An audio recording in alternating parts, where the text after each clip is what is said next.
माँ, मैं बहुत थक गई हूँ घर संभालते संभालते। यहाँ मेरी थकान किसी को नज़र नहीं आती। कुछ दिन आराम करना चाहती हूँ। सोच रही हूँ कुछ दिनों के लिए अपने मायके आ जाऊँ। आते हुए अपने बच्चों को भी साथ ले आऊँगी। वे वहीं से स्कूल चले जाएंगे। आखिर एक ही शहर में ससुराल और मायका होने का कुछ तो फ़ायदा मिले। नर्मदा ने फ़ोन पर अपनी माँ से कहा। पार्वती जी ने दूसरी तरफ से कहा, हाँ बेटा, जब तेरी इच्छा हो आ जाना। आखिर ये तेरा भी तो घर है।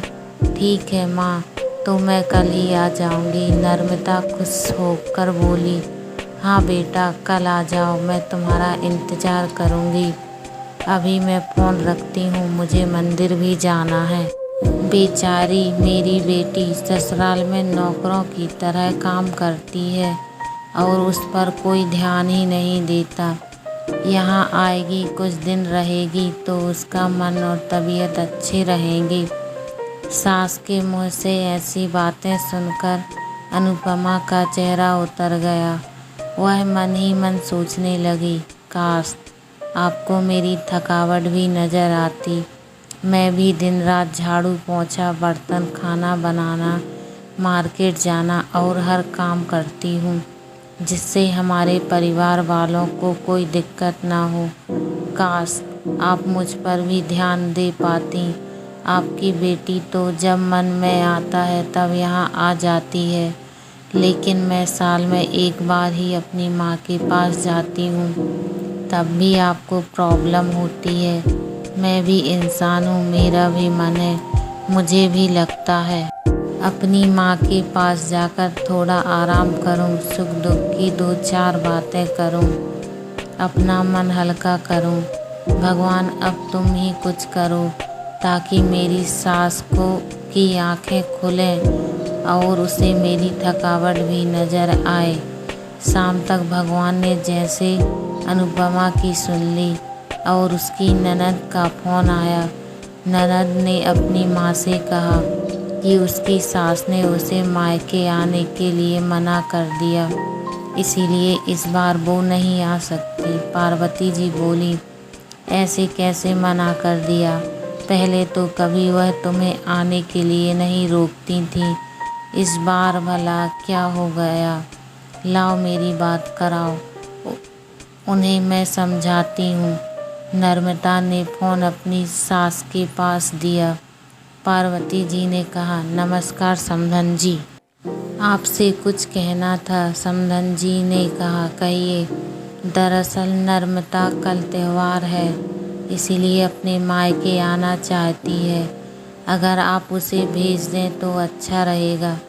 नर्मदा की सास ने कहा, देखिए समधन जी, आपकी बेटी मायके जाकर रहे, इस बात के लिए हमने उसे कभी नहीं रोका और इस बात से हमें कोई प्रॉब्लम भी नहीं है। कुछ दिनों पहले मैं अपने रिश्तेदार की शादी में गई थी। वहाँ आपकी बहू अनुपमा की माताजी से मिलने का मौका मिला। उनसे गपशप करने के दौरान उनकी बातों से पता चला कि अनुपमा को साल में एक बार ही अपने मायके जाने को मिलता है और वह भी बहुत कम समय के लिए। मुझे लगता है आपको पहले अनुपमा को उसके मायके भेज देना चाहिए और वह जब मायके होकर आ जाएगी तो मैं नर्मदा को आपके पास भेज दूंगी। एक बहुत ज़रूरी बात जो मुझे लगता है आपको समझ लेनी चाहिए कि आपको अपनी बहू को भी बेटी की तरह या बेटी से भी ज़्यादा प्यार देना चाहिए। उसे भी मायके जाने की इच्छा होती होगी। हो सकता है नर्मदा के वहाँ आने से उसकी आवभगत करने के लिए आप उसे उसके मायके नहीं भेजती होंगी, या फिर वह आपसे कुछ कहने से अभी डरती हो। अगर आप उसको घर में ही कैद रखोगी तो एक दिन ऐसा आएगा जब वह आपके खिलाफ़ बोलने लगेगी, फिर वह आपकी सुनेगी भी नहीं और जब चाहे तब अपने मायके जाएगी। ऐसी परिस्थिति आए, इससे अच्छा है कि आपसे कुछ बदलाव अमल में ले आए, जिससे आपका रिश्ता और रिश्ते की मिठास खराब ना हो। पार्वती को अपनी समधन की हर एक शब्द में सच्चाई नजर आई। उन्हें महसूस हुआ कि उन्होंने अपनी बेटी के प्यार में अंधे होकर कभी भी अपनी बहू के मन का विचार नहीं किया। उन्होंने हमेशा ही अपनी बेटी को अपनी बहू से ऊपर रखा। दूसरी तरफ नर्मदा भी अपनी भाभी के बारे में हो रही इस बातचीत को सुन रही थी।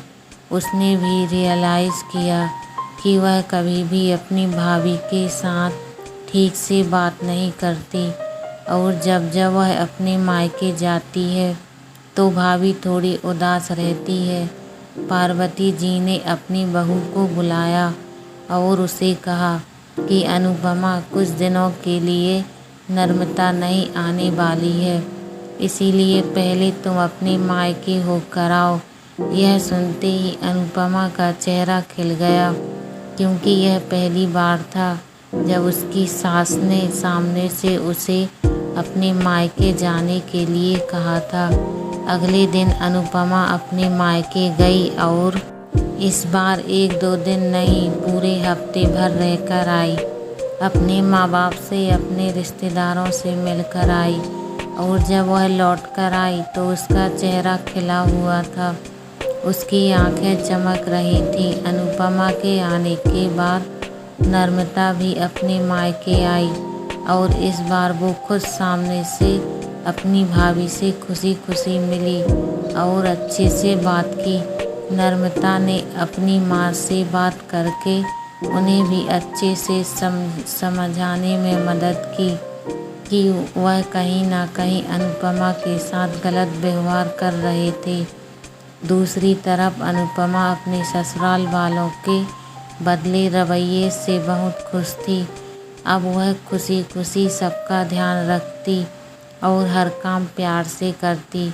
वह ध्यान रखती कि कोई भी ऐसी बात या काम ना करे जिससे घर में तनाव का माहौल पैदा हो। पार्वती जी अपनी बहू को खुद ही समय समय पर मायके भेज दिया करती। एक छोटे से बदलाव ने सास बहू और भाभी ननद के बीच की कड़वाहट को दूर कर दिया और रिश्तों को और भी ज़्यादा मीठा और मजबूत कर दिया। कमला जी ने फ़ोन रख दिया और सीधे किचन में गई। किचन में खाना बना रही बहू से बोली, अरे अनुपमा सुनो, कल तुम्हारी ननद आ रही है। आज बाजार जाकर फल सब्जी और मिठाइयाँ लेकर आना।